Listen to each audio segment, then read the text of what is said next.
ಎರಡು ನಿಮ್ಮ ಮನೆ ಬಾಗಿಲಲ್ಲಿಡಿ. ಇನ್ನು ಎರಡು ಹೂನ ಒಂದು ಕಳಶದ ಹತ್ರ ಇಟ್ಟು ಪೂಜೆ ಮಾಡಿ, ಇನ್ನೊಂದನ್ನು ಸದಾಕಾಲ ನಿಮ್ಮ ಜೊತೆ ಇಟ್ಕೊಳ್ಳಿ.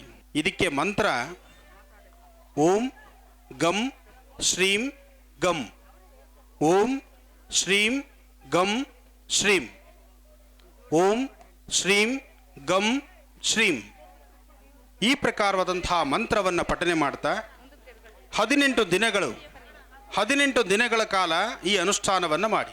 ಪ್ರತಿದಿನ ತೆಗೆದಿಟ್ಟಂತಹ ಏಲಕ್ಕಿ ಮೆಣಸು, ಪ್ರತಿದಿನ ತೆಗೆದಿಟ್ಟಂತಹ ಏಲಕ್ಕಿ ಮೆಣಸನ್ನು 18 ದಿನ ಆದಮೇಲೆ ನಿಮ್ಮ ಊರಲ್ಲಿ ಕೆರೆ, ಬಾವಿ ಅಥವಾ ಹರಿಯುವ ನೀರು ಇಂತಹ ಕಡೆ ಮೆಣಸು ಮತ್ತು ಏಲಕ್ಕಿಯನ್ನು ತೆಗೆದುಕೊಂಡು ಹೋಗಿ ಗಂಗೆಗೆ ಪೂಜೆ ಮಾಡಿ, ಬಿಳಿ ಎಕ್ಕದ 4 ಎಲೆಗಳನ್ನು ತಂದು ಒಂದೊಂದು ಎಲೆ ಮೇಲೆ ಗಮ್ ಎಂಬತಕ್ಕಂತಹ ಬೀಜಾಕ್ಷರಿ ಮಂತ್ರವನ್ನು ಬರೀಬೇಕು.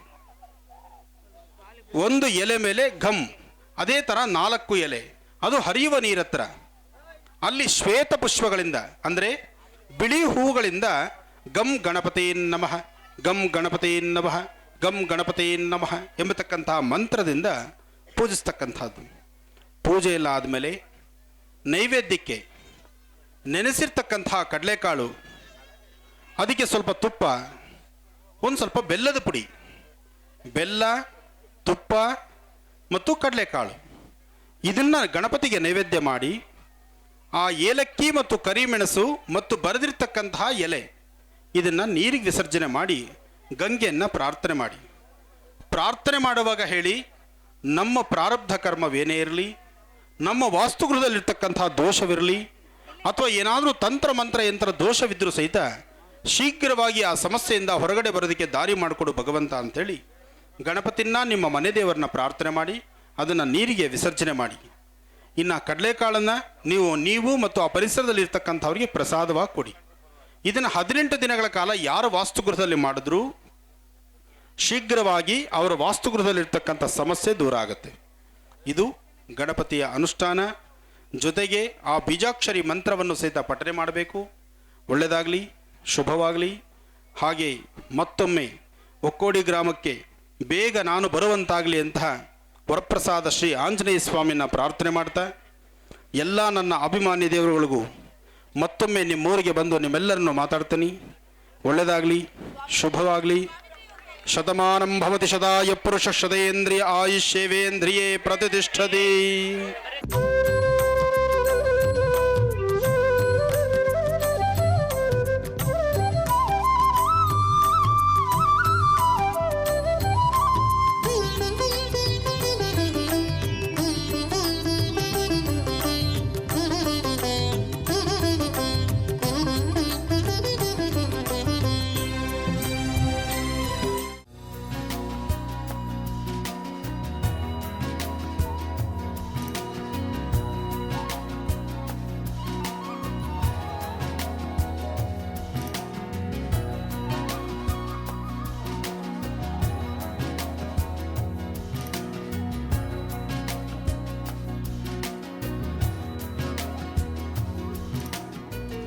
ಜೀ ಕನ್ನಡ ವಾಹಿನಿಯ ಇದುವರೆಗಿನ ಎಲ್ಲ ಪ್ರೆಸ್ ಮೀಟ್ಗಳಲ್ಲೂ ನಮ್ಮ ಜೊತೆ ಇದ್ದು ಸಕ್ರಿಯವಾಗಿ ಭಾಗವಹಿಸಿರುವಂಥ ಎಲ್ಲ ಪತ್ರಿಕಾ ವರ್ಗದವರಿಗೂ ಹೃತ್ಪೂರ್ವಕ ಧನ್ಯವಾದಗಳು. ಇವತ್ತು ನಾವು ಒಂದು ಸಂತೋಷಕೂಟವನ್ನು ಹಮ್ಮಿಕೊಂಡಿದ್ದೇವೆ.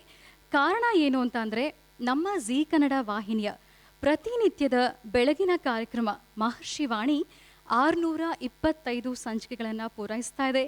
2 ವರ್ಷಗಳ ಸಂಭ್ರಮದಲ್ಲಿದೆ. ಇದಕ್ಕೆ ಮುಖ್ಯ ಕಾರಣಕರ್ತರು ಅಂದರೆ ಕಾರ್ಯಕ್ರಮದ ಕೇಂದ್ರ ಬಿಂದು ಶ್ರೀ ಡಾಕ್ಟರ್ ಮಹರ್ಷಿ ಆನಂದ್ ಗುರೂಜಿಯವರು. ನಮ್ಮ ಈ ಸಂತೋಷವನ್ನು ನಿಮ್ಮ ಜೊತೆ ಹಂಚ್ಕೊಳ್ಬೇಕು ಅನ್ನೋದೇ ನಮ್ಮ ಆಶಯ. ಅದಕ್ಕಾಗಿ ಇವತ್ತಿನ ಈ ಸಂತೋಷಕೂಟ. ಮೊದಲನೇದಾಗಿ ಜೀ ಕನ್ನಡ ವಾಹಿನಿಯ ಬಿಸ್ನೆಸ್ ಹೆಡ್ ಆದಂತಹ ಶ್ರೀ ರಾಘವೇಂದ್ರ ಹುಣಸೂರ್ ಅವರನ್ನು ಮತ್ತು ಶ್ರೀ ಡಾಕ್ಟರ್ ಮಹರ್ಷಿ ಆನಂದ್ ಗುರೂಜಿ ಅವರು ವೇದಿಕೆಗೆ ಆಗಮಿಸಬೇಕು ಅಂತ ಕೇಳ್ಕೊಳ್ತೇನೆ.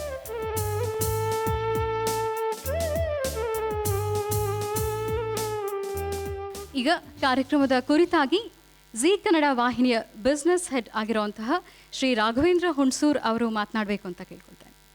ಎಲ್ರಿಗೂ ನಮಸ್ಕಾರ. ನಿರಂತರವಾಗಿ ಜೀ ಕನ್ನಡದ ಎಲ್ಲ ಕಾರ್ಯಕ್ರಮಗಳ ಬಗ್ಗೆ ಬಹಳ ಒಳ್ಳೆಯ ಮಾತುಗಳನ್ನು ಆಡ್ತಾ ನಮ್ಮ ಎಲ್ಲ ಲಾಂಚ್ಗಳಿರಬಹುದು, ಪ್ರತಿ ಕಾರ್ಯಕ್ರಮದ ಬಗ್ಗೆ ತಮ್ಮ ಅಭಿಪ್ರಾಯಗಳನ್ನು ಶೇರ್ ಮಾಡ್ಕೋತಾ ನಮಗೆ ಯಾವಾಗಲೂ ಸಪೋರ್ಟಾಗಿ ನಿಂತ್ಕೊಂಡಿರುವಂತಹ ಎಲ್ಲ ಮಾಧ್ಯಮ ಮಿತ್ರರಿಗೆ ಮೊದಲನೇದಾಗಿ ನಾನು ಧನ್ಯವಾದಗಳನ್ನು ಹೇಳೋದಕ್ಕೆ ಇಷ್ಟಪಡ್ತೇನೆ. ಜೀ ಕನ್ನಡ ಈ ವರ್ಷದಲ್ಲಿ 10ನೇ ವರ್ಷಕ್ಕೆ ಕಾಲಿಡ್ತಾ ಇದೆ. ಅಂದರೆ ಜೀ ಕನ್ನಡ ಶುರುವಾಗಿ ಕರ್ನಾಟಕದಲ್ಲಿ 10 ವರ್ಷಗಳು ಕಳೆದಿದೆ. ಈ 10 ವರ್ಷಗಳ ಜರ್ನಿಯಲ್ಲಿ ಸಾಕಷ್ಟು ಬದಲಾವಣೆಗಳು, ಬೆಳವಣಿಗೆಗಳು ಮ್ಯಾನೇಜ್ಮೆಂಟ್ ಲೆವೆಲ್ನಲ್ಲಿ ಹಾಗೂ ಕಂಟೆಂಟ್ ಲೆವೆಲ್ನಲ್ಲಿ ಆಗ್ತಾ ಬಂದಿದೆ. ಸೊ ಕಳೆದ 2.25 ವರ್ಷದಲ್ಲಿ ಇಡೀ ಜೀ ಕನ್ನಡದ ಒಂದು ರಿವ್ಯಾಂಪಿಂಗ್ ಅಂತ ಹೇಳಿ ಶುರುವಾಗಿ ಇವತ್ತಿಗೆ ಇಲ್ಲಿ ನಿಂತ್ಕೊಂಡು ಮಾತನಾಡಬೇಕಾದ್ರೆ ಜೀ ಕನ್ನಡ ಕರ್ನಾಟಕದಲ್ಲಿ ನಂಬರ್ 2 ಪೊಸಿಷನಿಗೆ ಬಂದಿದೆ.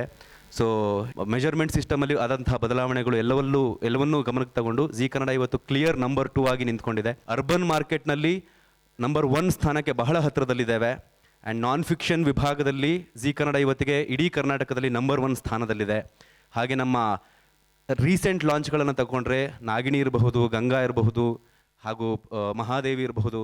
ಅದರ ಜೊತೆಗೆ ನಮ್ಮ ವೀಕೆಂಡ್ ವಿತ್ ರಮೇಶ್ ಸರಿಗಮಪ ಶೋಗಳ ನಂತರ ಶುರುವಾದಂತಹ ಡ್ರಾಮಾ ಜೂನಿಯರ್ಸ್ ಇರಬಹುದು, ಡ್ಯಾನ್ಸ್ ಕರ್ನಾಟಕ ಡ್ಯಾನ್ಸ್ ಇರಬಹುದು, ಎಲ್ಲವೂ ಕೂಡ ಅದೇ ಮಟ್ಟಿಗಿನ ರೇಟಿಂಗ್ಗಳನ್ನು ಮ್ಯಾನೇಜ್ ಮಾಡ್ಕೊಂಡು ಹೋಗ್ತಾ ಇದೆ. ಅದರಲ್ಲೂ ವಿಶೇಷವಾಗಿ ಡ್ರಾಮಾ ಜೂನಿಯರ್ಸ್ ಅಂದರೆ ಕರ್ನಾಟಕದ ಇತಿಹಾಸದಲ್ಲಿ ಬಂದಿರುವಂತಹ ಅತಿ ದೊಡ್ಡ ಬಜೆಟಿನ ಎಲ್ಲ ಶೋಗಳನ್ನು ರೆಕಾರ್ಡ್ ಬ್ರೇಕ್ ಮಾಡುವಂತಹ ರೇಟಿಂಗನ್ನು ಡ್ರಾಮಾ ಜೂನಿಯರ್ಸ್ ತಗೊಂಡು ಹೋಗ್ತಾ ಇದೆ. ಸೊ ಹೀಗೆ ಜೀ ಕನ್ನಡವನ್ನು ಕಟ್ಟೋ ಕೆಲಸದಲ್ಲಿ ಎಲ್ಲ ಕಾರ್ಯಕ್ರಮಗಳು ತನ್ನದೇ ಆದಂತಹ ಕಾಂಟ್ರಿಬ್ಯೂಟನ್ನು ಮಾಡ್ತಿದ್ದಾವೆ. ಇವತ್ತಿಗೆ ಕರ್ನಾಟಕದ ಎಲ್ಲ ಮನೆ ಮಂದಿಯ ಫೇವ್ರೆಟ್ ಚಾನಲ್ ಆಗಿ ಜೀ ಕನ್ನಡ ಬೆಳೀತಾ ಇದೆ. ಈ ಎಲ್ಲ ಕಾರ್ಯಕ್ರಮಗಳ ಬಗ್ಗೆ ಮಾತನಾಡಬೇಕಾದ್ರೆ ಒಂದು ಅತಿ ದೈತ್ಯ ಶಕ್ತಿಯ ಒಂದು ಕಾರ್ಯಕ್ರಮದ ಬಗ್ಗೆ ಮಾತನಾಡಲೇಬೇಕಾಗಿದೆ. ಹಾಗಾಗಿ ನಾವೆಲ್ಲರೂ ಇಲ್ಲಿಗೆ ಸೇರಿದ್ದೇವೆ. ಸೊ ಜೀ ಕನ್ನಡವನ್ನು ಮತ್ತೆ ಕಟ್ಟುವಂತಹ ಕೆಲಸಕ್ಕೆ ನಾವು ನಿಂತ್ಕೊಂಡಾಗ ಮೊದಲನೇದಾಗಿ ವೈಯಕ್ತಿಕವಾಗಿ ನಾನು ಶುರು ಮಾಡಿದಂತಹ ಕಾರ್ಯಕ್ರಮ ಅಂದರೆ ಇಲ್ಲಿಂದನೇ ಶುರು ಆಗಬೇಕು, ಬೆಳಿಗ್ಗೆಯಿಂದನೇ ಮೊದಲನೇ ಕಾರ್ಯಕ್ರಮದಲ್ಲಿ ಯಶಸ್ವಿಯಾಗಿ ಒಂದು ಲಾಂಚನ್ನು ಮಾಡಬೇಕು ಅಂತ ಹೇಳಿ ಯೋಚನೆ ಮಾಡಿ ಲಾಂಚ್ ಮಾಡಿದಂತಹ ಮೊದಲನೆಯ ಕಾರ್ಯಕ್ರಮ ಅದು ಮಹರ್ಷಿವಾಣಿ. ಸೊ ನಾನು ನನ್ನ ಹಿಂದಿನ ಚಾನಲ್ನಲ್ಲಿದ್ದಾಗ ನಾನು ಮತ್ತು ನನ್ನ ತಂಡ ಗುರೂಜಿಯವ್ರ ಜೊತೆಗೆ ಬಹಳ ವರ್ಷಗಳ ಒಂದು ರಿಲೇಷನ್ಶಿಪ್ನಲ್ಲಿದ್ವಿ. ಒಂದು ಸ್ನೇಹ ಸಂಬಂಧ ಇತ್ತು ಅವ್ರ ಜೊತೆಗೆ. ಸೊ ಒಂದು ಪರಿಚಯ ಇತ್ತು. ಆ್ಯಂಡ್ ನನ್ನ ಹಿಂದಿನ ಚಾನಲ್ನಲ್ಲೂ ಕೂಡ ಗುರೂಜಿಯವರು ಇದ್ದರು.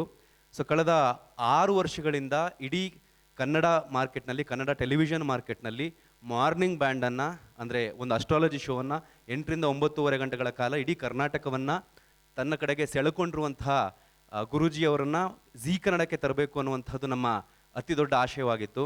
ಅವ್ರ ಜೊತೆಗೆ ಹೋಗಿ ಕೇಳ್ಕೊಂಡಾಗ ಅವರು ಬಹಳ ಪ್ರೀತಿಯಿಂದ ಒಪ್ಕೊಂಡ್ರು. ಶುರು ಮಾಡಿದ್ವಿ. ಇವತ್ತಿಗೆ ಜೀ ಕನ್ನಡದಲ್ಲಿ ಮಹರ್ಷಿವಾಣಿ ಶುರುವಾಗಿ 2 ವರ್ಷಗಳು ಕಳೆದಿದೆ. ಆ ಸಂಭ್ರಮವನ್ನು ಹಂಚ್ಕೊಳ್ಳೋ ಸಲುವಾಗಿ ನಾವಿಲ್ಲಿದ್ದೀವಿ ಇವತ್ತು.